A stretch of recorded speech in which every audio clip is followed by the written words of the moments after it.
of all logistics businesses and 60,000 HGV drivers are based in the West Midlands. In my own constituency, over 15,000 people work for logistics companies. That's over 20% of workers. With the APPG, I've been campaigning for better action on freight crime, which is a scourge on the safety of drivers and businesses right across the country. The cost of freight crime in 2024 was £111.5 million. Last year, Cawley Services in my constituency of North Warwickshire and Bedworth was the most targeted service station, with 112 incidences reported to the police. This year, I've been told that incidences have happened every week at the service station. I introduced a bill in Parliament which would introduce a specific new crime code for freight crime. And without that specific crime code, large-scale thefts of freight goods are categorised in just the same way as any other vehicle crime offences. So a phone being stolen from the passenger seat of a car is categorised as the same as a multi-million-pound load being stolen from an HGV, and that just can't be right. This makes it impossible for the police to track the true extent of freight crime and respond quickly to the emerging trends of gang activity. I've spoken to the police and they've told me that the crime code would be a game changer, and I continue to meet with the ministers for roads and policing to push them to adopt this important change. So I hope everyone here can support my freight crime bill and work with me to call for the government to adopt a new code. My team can share a letter with you or explain any ways in which you can help, and the road haulage industry can do the same. Now, I strongly believe that this is an industry that promotes social mobility across the whole of the West Midlands.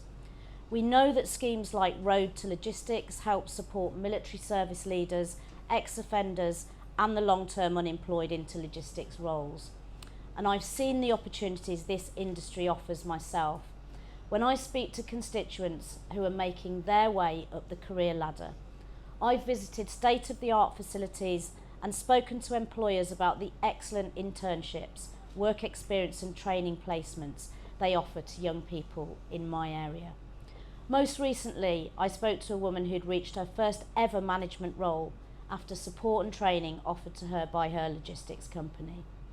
And I think we're all here while Rachel is making some really important announcements about how we're going to invest in young people across the country. However, we know there is a huge retention crisis facing the sector. And since last September, 100,000 drivers have chosen not to renew their driver qualification cards. 200,000 new HGV drivers will be needed just to maintain the current workforce and future demands of logistics. At the same time, we know one of the biggest challenges facing this country is that 1 in 8 young people are not in work, education or training in the West Midlands. 12.5% of 16 to 24-year-olds fall into this category in our region, the third highest in any English region. With the APPG, I've been working on campaigns around improving diversity and welfare for drivers, which will hopefully help that driver retention crisis. But today, we're all here to talk about how to bring new people into the sector. So I'd like to introduce our panellists. Our keynote speaker, Richard Parker, the fantastic Mayor of the West Midlands. Liam Byrne, one of my fantastic colleagues who's the MP for Birmingham, Hodge Hill and Solihull North, who's the current chair of the House of Commons Business and Trade Select Committee. Got Dave Robertson here, my friend, the MP for Lichfield and former physics teacher and union organiser for the NASUWT. Richard Smith, the Managing Director of the RHA, who has over 30 years experience in the industry, having worked with logistics businesses throughout the UK and Europe. And Dr. Fiona Aldridge, the Chief Executive Officer at Skills Federation, which is the voice of employer-led sector skills bodies. She's also a Skills England board member, and so I really look forward to hearing her insights on what the sector can do to improve its working with government on skills and training. So thank you all for being here, and I'll hand over to Richard for his keynote address.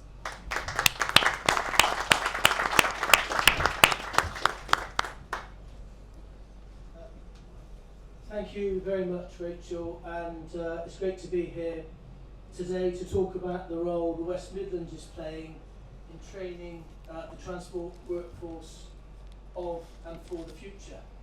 For me, this isn't just about infrastructure investment, it is about people, and if anyone reads my growth plan that we produced around a month ago and launched in Westminster just 2 weeks ago, the importance of people, our communities, our young people and jobs is the theme that runs through it all. And that's because this sector in particular operates great opportunities and is a sector that is accessible to many young people that I need to get into work. The growth plan itself is the first of its type. It's been built with business, it's backed by government and it's designed for delivery. But it sets out our plan over the next decade of how we're going to grow our economy by £17 billion, create 100,000 new jobs and build over 100,000 homes. But that's only possible, and it's only possible for us to succeed if we have people who are trained and supported and given the chance to succeed.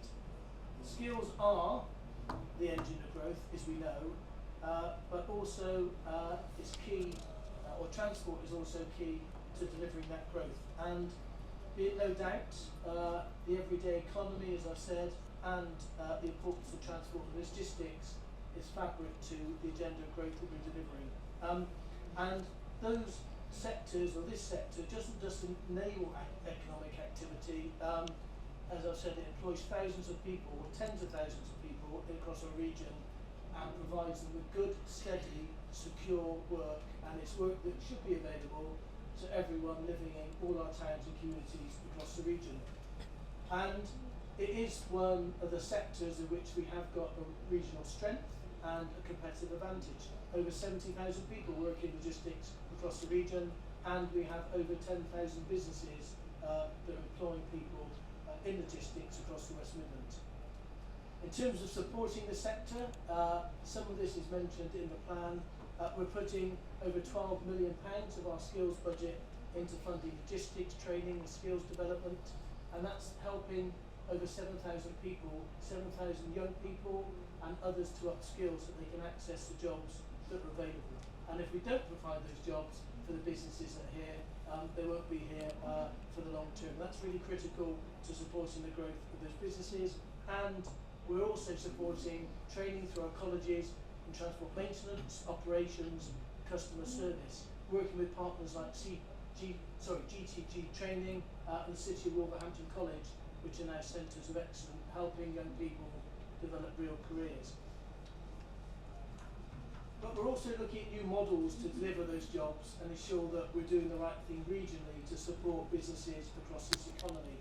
We're building new approaches and partnerships and putting a real emphasis on the relationship between public and private sectors. We're working with SMEs, our colleges, unions and industry to not just open new routes to good jobs, but ensuring we have the young people ready for those jobs and when they're available. We're also looking at ways we can support the embedding and the support of digitalisation skills across those sectors to ensure that our young people and the business operating across these sectors are as competitive as they need to be. And we're also backing big regeneration projects that will support and enhance our logistics offer. And the one in particular where I'm closely involved in is the Spark site in Walsall. If you're familiar with the region, or the M6 motorway, it's adjacent to Junction 10, and that's over 620,000 square metres of manufacturing and logistics space, which is supporting around 1,000 jobs. And I hope in the very near future we'll make further announcements about more investment into that site, which will deliver jobs, many of which will be at least double the average wage of Walsall.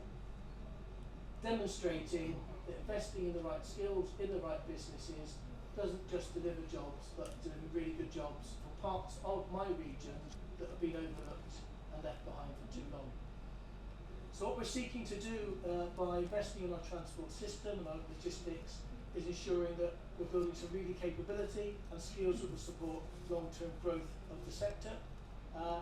And that is beyond the things we're doing on the ground to ensure that the people of West Midlands have access to affordable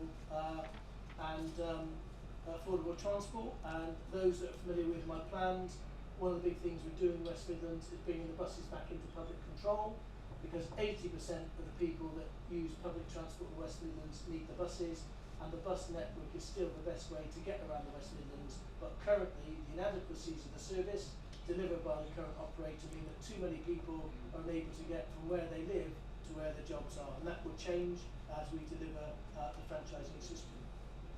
So in terms of what I've set out, it's really, really clear that transport isn't just a nice to have, it's actually fabric to our economy, and building an economy that's fair and accessible and offers opportunity to people across the region.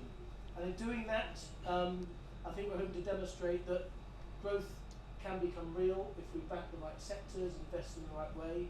Growth doesn't come from spreadsheets, it comes from improving the lives and opportunities of people when we get them trained, but when we give them good jobs and we give them the opportunities to get on. And that's because if we're going to address some of the challenges we face in the region, and Rachel has talked about them, over 400,000 people out of work, in some parts of the region twice as many young people out of work as the national average, and too many people, if they are in work, are in jobs that don't pay well. By bringing these agendas together, investing in logistics, our transport system, we cannot just grow our economy, we can give young people particular opportunities that they never had before. Thank you.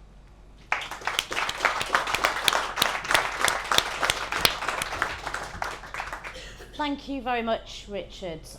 We've now got a few sort of questions, which I'll start with Liam for our panel. Liam, the West Midlands got a really rich industrial history. What lessons do you think we can draw from past successes in manufacturing and engineering to apply to the development of a modern, skilled transport workforce? Better equipment, certainly. That'd be a good start. Rachel, thank you. Let me just start with a word of thanks to you and the work that you're doing at the APPG. I mean, you've really, in a very short space of time, just massively put this agenda on the map in a way I've not seen done before. So a huge thank you to you for that. So the big lesson is confidence. So, you know, the opportunity that we have got in the West Midlands is really clear. We are the crossroads of the country. 90% of the population is within a 4-hour truck ride of the place we call home. And, you know, if you think about the things that are coming, you know, in large part thanks to Richard's leadership, the advent of High Speed 2, the land that is going to unlock, the way in which we're going to be able to route goods from our ports to the heart of England, and then from there to the rest of the country is a huge opportunity. But the thing that I would just kind of add to that story is the potential that we've got in green logistics. So, you know, the fact that we are the heart of the we were the heart of the Industrial Revolution, you know, that kind of culture means that we're going to be the folk that lead the green industrial revolution. And where is that going to show up first? It's probably going to show up in transport and logistics, frankly. And therefore the kind of the supply chain jobs that will come from not just working directly in road haulage and transport, but in all of the kind of automotive, the engineering, the supply chain, the servicing of these vehicles, it's just going to be an enormous kind of growth opportunity. But Richard is right to say that that future is in contrast to the legacy the Tories left us with, which is that the region's the capital of the country's unemployment. And so, you know, in constituencies like mine, 20-30% increases in unemployment over the last few years. And so, how are we going to bridge that gap between the future and the present? We're going to do it with skills. And, you know, this is a kind of an unsung success story, really. But if you look at what Richard has secured in terms of one of the most ambitious devolutions of the skills budget, you know, we're blessed obviously in our colleague Pat McFadden in the faraway land of Wolverhampton now having kind of control of the skills budget nationally, but actually the reality is that Richard and his team are now in a pole position to shape the way in which we use those skills to connect the people without work to the future that we know lies ahead. And we in the Labour Party, we know that the best thing that you can give people in life is a chance. And you know, the agency that we have now got, thanks to the package that Richard Richard has secured is just one of the most exciting things to happen. So I think the kind of, the combination of the vision that you've helped supply, Rachel, for this agenda, and the kind of the practical nitty-gritty of the control and power and resources that we've now got thanks to Richard, it's just a hugely exciting moment for us. Brilliant. Thank you. Fiona, I mean, in terms of the skills agenda and some of the exciting announcements today, but also what Richard's been able to achieve in the West Midlands, tell us a little bit about how you think that's going to be a game changer in our industry. Sure. So it's been great. I used to work at West Midlands Combined Authority with Richard, and one of the great opportunities of devolution is be able to work in a place with employers, with colleges, with training providers and other organisations, and say what is the challenge here and how can we develop something new and an innovative that will meet that challenge. And there's some really great examples in the West Midlands in this sector and other sectors, and there's only more opportunity to do that. I think one of the great opportunities of Skills England, and I'm particularly interested in the move to DWP because it enables us to think much more about the labour force and also potentially to think about the UK, not just England, because actually your workforce might be based in the West Midlands, but those borders don't mean very much actually if you've got staff elsewhere or if they're travelling. And so thinking about a coherent policy that takes the innovation from the West Midlands and other places and spreads it across the piece. One of the things that I've been doing in another sector is actually the sector body with its employers has come together and instead of saying we'll have that qualification or that apprenticeship, they've come together to say, what do you need to get into this sector? What is it that as employers you are really looking for? What would be attractive to individuals, but what's necessary for you as employers, and building programmes together. So we're developing sector entry programmes for key sectors which are aspirational, which are exciting, which are attractive, and really get people into jobs. I think one of the great potentials of what's being announced today about the kind of broader focus on sectors is that we get to do that for other sectors. So I guess my biggest call from Skills England, and I have a part role there thinking about sectors and sector packages, is for you as a sector to come together with Richard's team and more broadly to say, what is it we need? So instead of saying, oh, we'll have that programme and that programme from DFE, what is it you need? What are the things that will help people come into this sector, succeed in this sector, progress in that sector? And that can be about young people, but it also can be about upskilling and reskilling as people get older. And it can also be about retention and making sure that they've got great opportunities to enjoy great careers here. Thank you. And I think beyond those traditional apprenticeships, there are other innovative training models that we can champion. Dave, do you want to talk a little bit about those? But also I know you'll want to say something about what you've been championing in Parliament, and that's the Midland Rail Hub and how that's going to open up opportunities for logistics. That was me thinking the Road Haulage Association might not be too... one of the things I'm most proud of to have been able to be part of over the last year or so is making sure that we have secured that funding for the next stage of Midland Rail Hub. It is quite a significant project with a lot of different strands to it. The main thrust of it all though is to relieve congestion at New Street. New Street is the biggest rail bottleneck anywhere in the country. At busy times there is a train movement every 36 seconds at that train station. It is astonishing what they're able to do.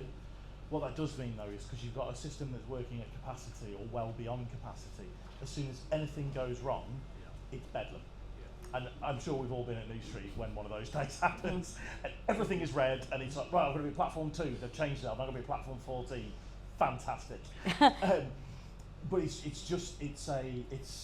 it really is writ large. It's the effects of underinvesting in transport infrastructure for so long.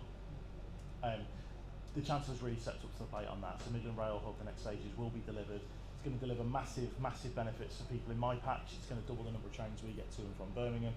But it's actually going to affect 50 stations right across the West Midlands, Wales, East Mid, South East, South West and North West. It's a huge project. What that does is not only free up capacity for passenger trains, which is hugely important to all of us and our constituents, but it's also freight. There's going to be a huge amount of freight put onto the rail network, but that in itself provides challenges in that actually we're going to need the infrastructure that goes alongside that so we can do the final mile. We're going to need people who are trained, and we're going to need transport solutions at the right scale in those right places where those new depots come from. Because actually it's not necessarily just going to be HGVs that are going to be served by those things when they're coming off. And there is a huge job markets in there. Not just in the construction, not just in the ways where we're going to start bringing the infrastructure forwards, but in the electrical engineers who are going to keep all the points running, in the mechanics who are going to have to be upskilled to be able to deal with more and more electric vehicles, and electric vans and electric HGVs are on the way. They're going to be complex, I feel. So there's a huge element there that we need to make sure that we've got the right support around the right people, because the Chancellor is stepping up and making sure that we're funding the infrastructure. That's going to bring in a raft of new jobs in the construction phase. Those skills are still going to be useful when we start talking about stage 2, stage 3, whatever the next big infrastructure project is for the West Midlands, because there will always be one. And making sure that we can not only deliver the skills locally for that, because we really do need to make sure that the benefits of that come to our local areas, but also looking further ahead, the jobs that are going to be created by that investment, we need to make sure that, again, we're skilling up local people to be able to do that, so that it's our communities to feel the benefit. Thanks, Dave. But also, I mean, I've been to a number of schools like Dave has, and it's a very young person who says, "Oh yes, miss, I want a job in the logistics industry," and I think that's one of our biggest challenges, Richard, in this sector. How do you think we can attract different people into our industry beyond those traditional apprenticeships, with sort of innovative training models to champion and attract a more diverse sort of workforce, whether that's young people or older people moving from other sectors? No, it's a really good point, and thank you very much for sharing today, Rachel. The industry has come together, and Generation Logistics is an example of a programme that collectively the industry, whether it be trade bodies or people within the industry, are working towards to spread the word. Because ultimately, people are aware of what logistics is. And if I asked everybody in this room to define logistics, I could get 3 or 4 different answers. So I think there's an awareness piece, which, Generation Logistics and those examples, and I think there's also another piece around national academies or regional academies, logistics academies, to build upon that. Because to work in this industry, it is, as you said earlier on, and I'm a good example of that, social mobility is something that you can achieve. I started out working in a warehouse a number of years ago, many years ago, worked across Europe, had a great career, working across marketing, accounts, engineering and logistics companies, because that's everything that makes up logistics. So it's really about awareness, but making sure that the training is driven by the industry because it's relevant and it's practical as well as technical, and blending the two together. So it's really an exciting opportunity, because ultimately the next 2 generations will not want the type of job that the logistics sector is servicing today. Thank you. And I think, we've got announcements coming today from government about opportunities for young people, and giving them that chance to try work, and paid work opportunities.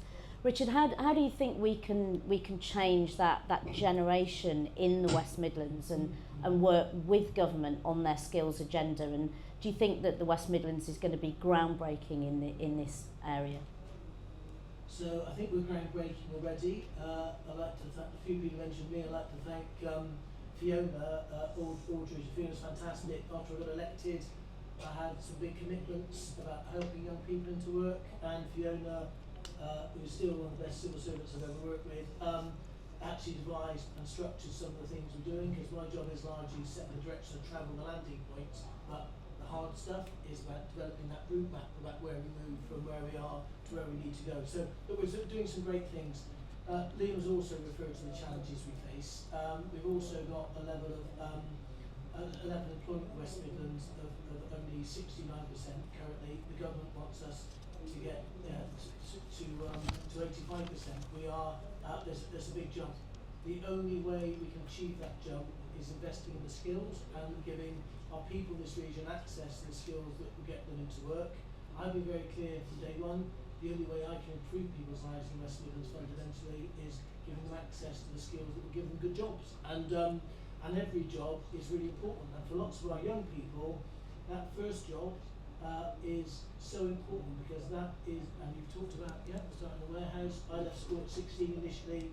That first job, well, it opened up opportunities for me, because someone realised they should perhaps, go to university, but that first job is so important for so many of our people. It gives them access to people that they may not have met in their lives, of careers and opportunities, mentors, everything else that goes with it. And that's why that first job is so important, and why every job in the West Midlands to me is really important. So what we've got to do is to help prepare our young people, particularly for that journey, and we're making good progress. I spent Friday afternoon with Pat Fadden, Welfare Minister, talking about some of the issues we face and what we need to do to get people into work. And there's some fantastic examples, and I'll talk about one in another sector, but with Fiona's help, I've launched something called the West Midlands Youth Plan, which is targeting 20,000 new opportunities for our young people, access to training, work placements and apprenticeships, working with businesses. We've had 13,000 of those committed already, just over 12 months. Every one of those jobs is offering an opportunity to a young person they wouldn't have had. We've got a brilliant programme, Path to Apprenticeships, that's taking young people post-19 that we now have education, employment for often for 3 years, giving them access to work placement and interview. The first 2 cohorts have all got apprenticeships. I met those young people. In half of the cases, those young folks have been a carer for a sibling or a parent when they were at school. School wasn't the place that they went to learn, it was the place to do the stuff you don't do when you're at school normally. So, and we are changing those people's lives.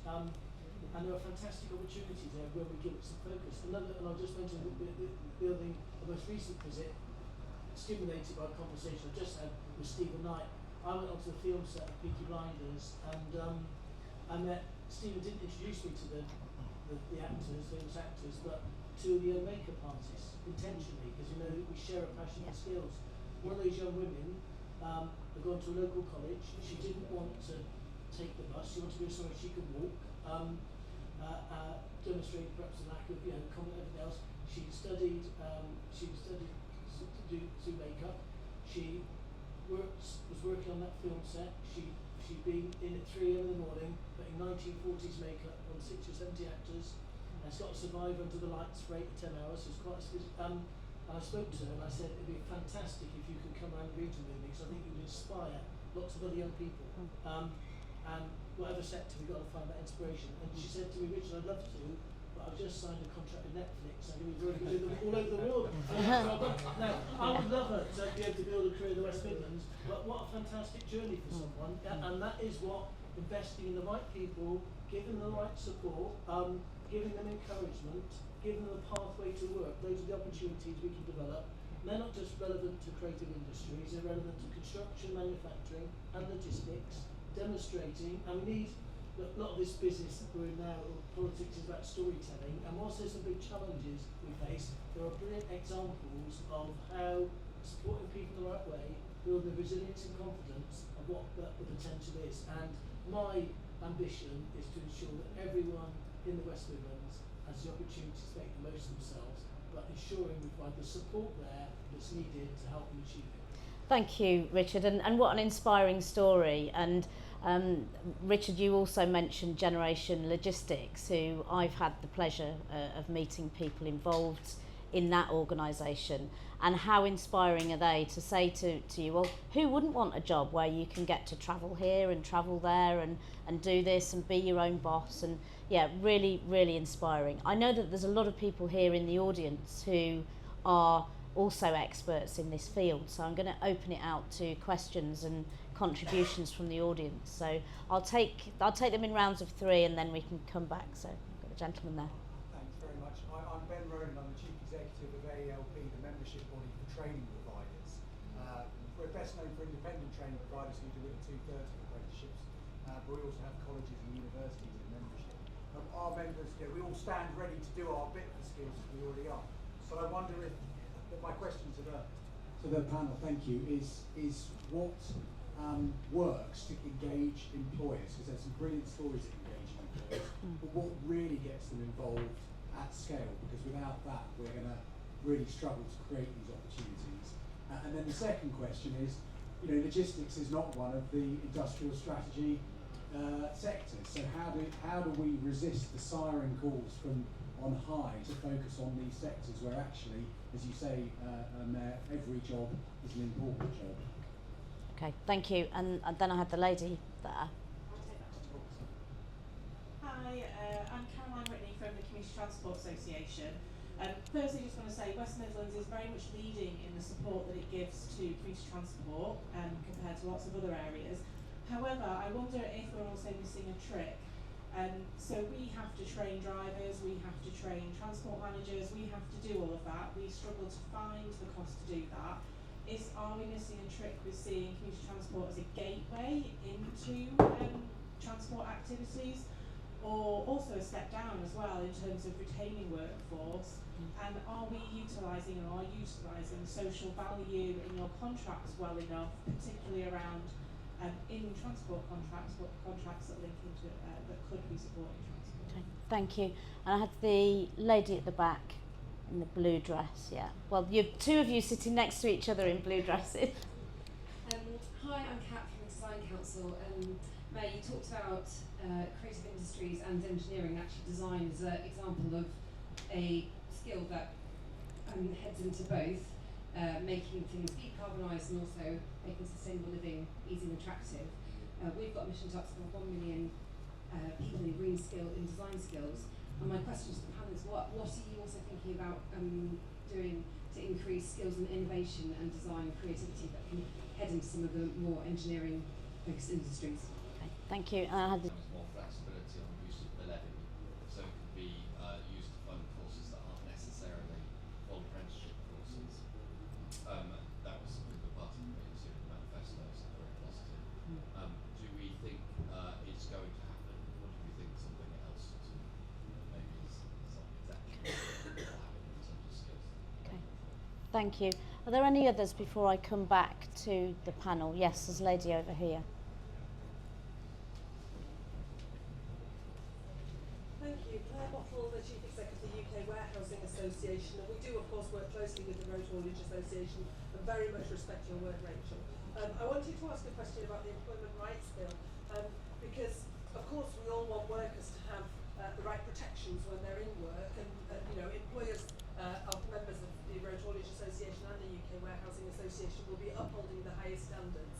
But I'm somewhat fearful that where we have non-linear careers, where we have employers taking a chance on someone who's maybe being in prison or being homeless, those employers might become a little bit risk averse about giving a chance to somebody in work if they feel that the Employment Rights Bill is bringing in restrictions which will make it much more difficult for them to let those people go if it doesn't work out. Thank you. And I had the gentleman here. I think my microphone stopped working, but thank you. Sorry, my name is Ali. I'm an CRP delegate here. I've got a background in skills policy. My question is more around the kind of obviously the necessity to get people into work across the logistics sector as a whole. It's more about specifically like not shoving square pegs into round holes. So it's more about not just shoving people into any old job, but be keen to get people's views on how we can do that within the logistics sector more broadly. Okay, thank you. And I think we'll come to the panel for some answers. We've got quite a lot to go on there. Fiona, I'll come to you first because I think there was quite a few questions around skills, and you can perhaps tackle some of those. Yes, thank you. Quite a few suggestions there. Maybe if I just start with the apprenticeship levy. I think there has been lots of conversations about flexibility. I think the thing you need to hold in your mind first is that the apprenticeship levy is fully spent. So any flexibilities that are introduced has some trade-off. So more money spent on short courses, for example, means less money available to spend on apprenticeships. More money to spend on young people is less for existing staff. And so we're really into the trade-offs game rather than the what would you possibly want to spend a pot of money that was just sitting there type of game. And so I think that really focuses the mind. I think there's some difficult questions about if we're going to target the growth and skills levy, where is it in your industry would money spent on training most accelerate growth and productivity? And where is it that public money, because this is tax that's been taken off you, where is it that the public purse should best spend its money? What's the failure that you as employers shouldn't be spending on your training budget, but the state should pay? And I think that really focuses our minds on what to spend it. But I think we have to be under no illusions that there are some trade-offs.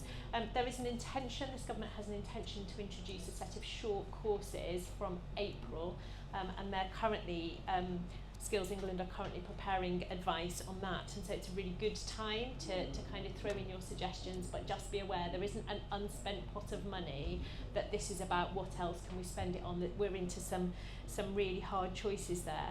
I think on apprenticeships per se though, the evidence shows that actually if you want to get young people into good jobs, then apprenticeships are among your strongest bet.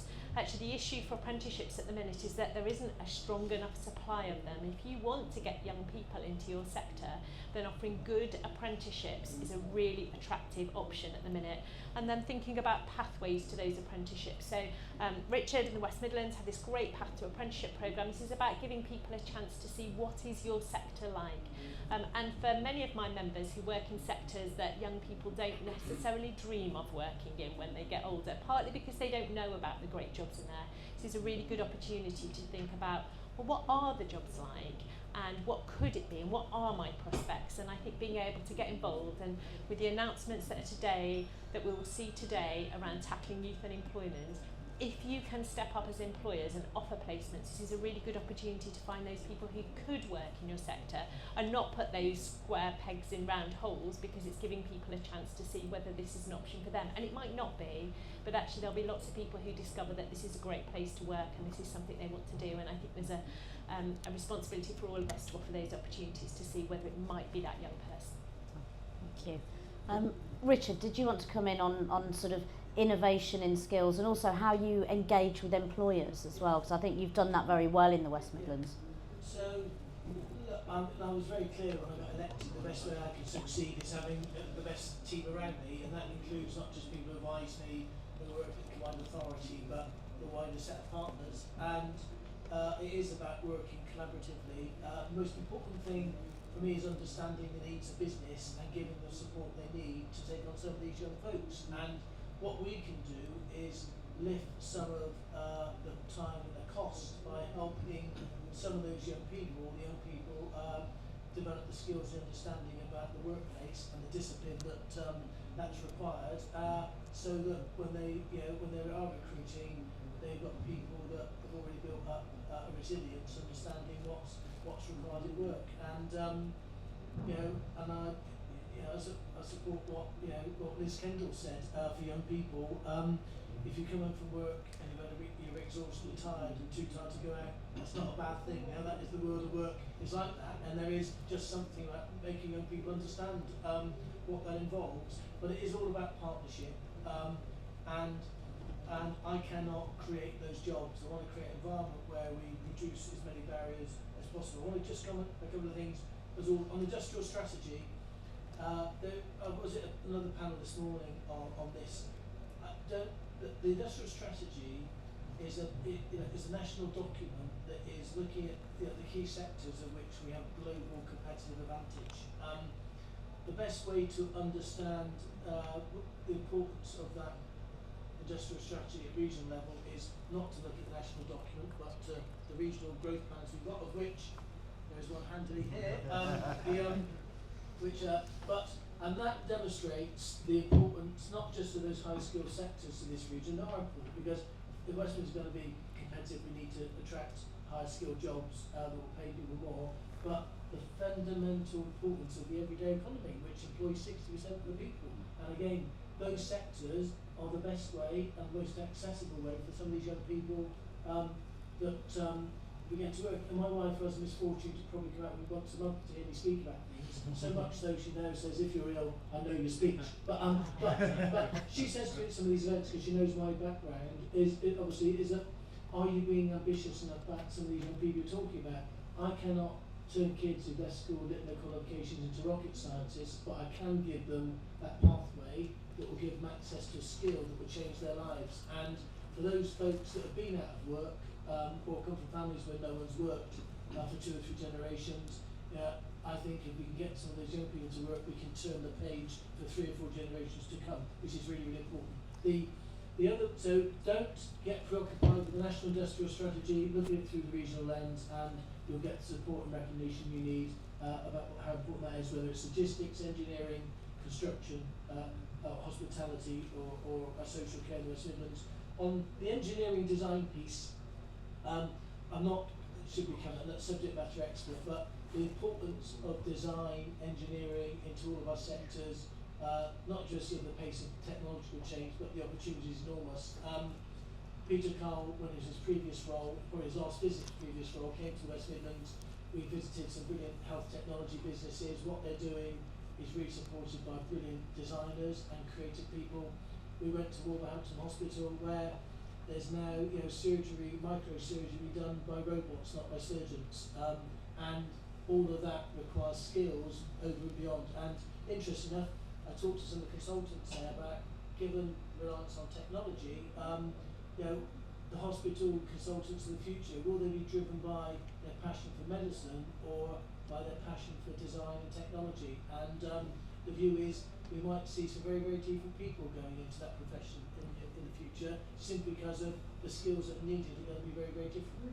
Great, thank you, Richard. Richard next, but I, for one, was really delighted when the industrial strategy was launched just outside my constituency at Hariba Myra. And I was there alongside Richard and the Prime Minister and our Secretary of State for Business and Trade and our Chancellor, Rachel Reeves. And there was a whole page in the industrial strategy about the logistics sector and about how it unlocks our opportunity for growth, not just across the West Midlands, but across the country. Richard, I think, do you want to come back on some of those points as well? Yeah, thanks, Rachel. Just a couple of things, for mindful of time. I think the logistics point, that Ben raised is very important, because one of the things that we collectively as trade associations representing the logistics industry, and there's 3 in the room today, we've got Logistics UK ourselves, we've got Claire from Ukwa, is we've asked for a logistics minister. So we're pushing that point about focusing the attention as part of the strategy. But picking up on your point, Richard, it is ever a devolving country that we live in. So it is our responsibility as well, and the industries, to actually push the points locally. I think on the skills, I think it's for the industry to be clear on what it wants from a training perspective with apprenticeships, because there's 12 weeks apprenticeships, there's 6-month apprenticeships, there's 12-month apprenticeships. So I think as an industry, the onus is on us. But I think one thing about logistics as well is there's a lot of entry-level roles in logistics which enable you to come in, pick up on your example, very good example, and then move your way up through the industry. I think the industry also needs to accept that every 2 or 3 years people will come and leave. It's more of a mobile workforce now with different expectations. Just finally for me, just picking up on Claire's point, I think there's a short, medium and long term to all these things, and the short term is about confidence, and it's about things that are, from the employable perspective, giving business confidence to invest and to be there in 6, 12, 8 months time. And I know examples, as all of us do in this room, probably where that confidence is not at X point in time for a number of reasons. So let's hopefully, in the next few months we'll start to see that return. Thank you. And Dave, I think, we're all very conscious that our Employment Rights Bill is one of our flagship policies, which I think we believe is going to improve work for both employees and employers. But I think, Dave, you wanted to say a few words. Yeah, always come to the trade unionists to talk about employment rights, right? I am so excited by this piece of legislation. I think my background, I work with teachers. Teaching is going through its most significant recruitment and retention crisis in history at the moment. We're in a absolutely bizarre situation where there are more people like me who are teachers who don't teach than there are in the classroom. And the absolute problem with all of that is it doesn't matter how fast you train people in that scenario. When the median length of a teaching career is 3 years, they are coming off the back of the treadmill so fast, it doesn't matter how fast you ship them on at the front. And I think that is one of the things that is absolutely not being picked up in a lot of the narrative around the Employment Rights Act. That right to flexible working, we know will mean more people requesting flexible working. We know it will mean more people getting flexible work, which will mean they stay in work. And particularly if we look at warehousing is not a sector, I think, well known for people having long careers. It does tend to be a lot more transitory. Now, I know people who've actually worked in warehousing for decades and decades and decades, but we know that there is a huge element of the workforce which is transitory and they are in and out.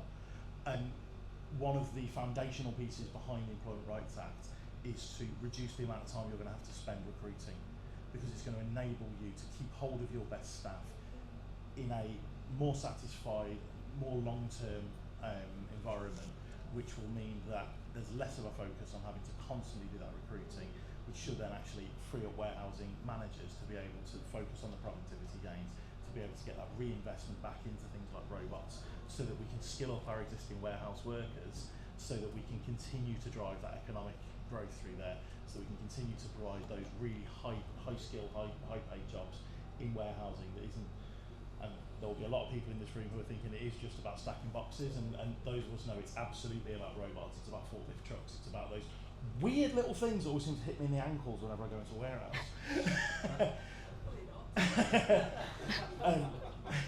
But I really do think that the Employment Rights Act is much more about retention, and I think making sure that we get that retention piece right will mean that a lot of the other pressures in the employment market are lifted. And it also gives people who are struggling with finding that first job that reassurance that they know they're going to go in there and they know they're going to have those rights to be able to enforce them from day one, so that it removes a barrier to some people being able to access that employment in the first place. Yeah. Thanks, Dave. And I think that's right. What most people want in their life is to have a secure home and a secure job. And it's absolutely essential that we're putting those foundations in place to enable that. And it is scary, I think, for some employers to sort of think, oh, well, you know, we've got to give people rights from day one, and therefore if it doesn't work out, we're somehow going to bear the brunt of that. There is nothing to say that if someone is not performing in their job, or is not suitable for the job, or is not turning up for work, that you can't dismiss them. It's just that you can't dismiss them for no reason, so they'll have rights from day one. If that person wants a secure job but then ends up becoming pregnant, that you'll be giving them maternity leave. Now, if you're offering secure jobs across a sector, then that sector will become more attractive to young people and more attractive to people taking the chance to retrain. Because let's face it, it's not cheap to train to become a driver, for example. Now I know a lot of companies will be helping people to do that training, and I think you're right. It's, you know, if you've got those skills, you need to be sort of combining those things together and seeing all those different sectors as working together, because the skills are very often transferable. And I mean, I was lucky enough to drive an ambulance this summer over to Ukraine with one of our local logistics companies, LKQ Euro Car Parts. And you know, what I saw was that logistics has places all over the world, and we broke down on the border of Germany and Holland, but we were able to go to the nearest LKQ and sort of find somebody who was able to repair that ambulance. So this is something that we need to be shouting about. Logistics is the industry that can unlock opportunities. It can give safe, good jobs with great opportunities to move forwards and move sideways and upwards and downwards across industries, and will offer secure work, but also is the real engine of social growth, but is really what is the glue that keeps our industrial strategy working, because without logistics, nothing gets anywhere. And I will sort of say my usual seasonal thing, this is really the start of the hard work in the logistics and warehousing sector. This is where everything happens. And this is where those fantastic employees are putting in all of the hours to make sure that we deliver Christmas for everyone up and down the country. So thank you everyone for being here today. Really appreciate it. And thank you to our panellists.